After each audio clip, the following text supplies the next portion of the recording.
La Chancapuspi. Nom latin, Evolvulus alsinoide. Famille, Convolvulacées. Nom commun, Chancapuspi. Propriétés thérapeutiques. Considéré comme altérant, fébrifuge, antiphlogistique, tonique et vermifuge. Partie utilisée, plante entière. Distribution. Largement répandue dans la plupart des régions tropicales et subtropicales sèches du monde. Botanique.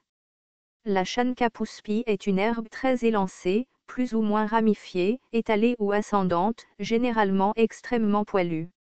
Les tiges mesurent de 20 à 70 cm de long et ne s'enroulent pas.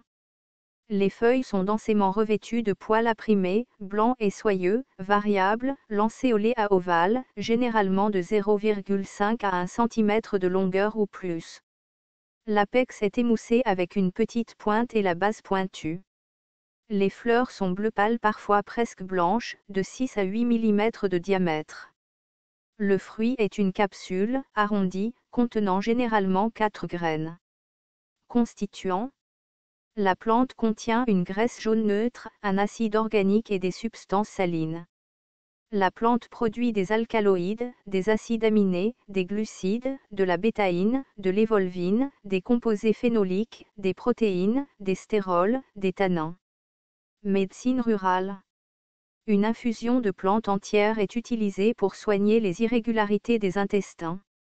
Une décoction de racines est utilisée pour la toux et le rhume. Dans le territoire de Goa, la plante entière est largement utilisée comme tonique et fébrifuge.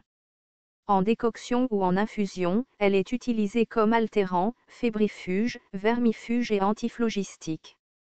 Avec du cumin et du lait, elle est utilisée pour les fièvres, la débilité nerveuse et la perte de mémoire, également utilisée pour la syphilis et la scrofule. La plante est utilisée comme remède souverain pour les troubles intestinaux, en particulier la dysenterie. En Inde, elle est utilisée avec de l'huile pour favoriser la croissance des cheveux. Les feuilles sont transformées en cigarettes et fumées dans la bronchite chronique et l'asthme. Les feuilles écrasées sont appliquées en cataplasme sur les glandes hypertrophiées du cou.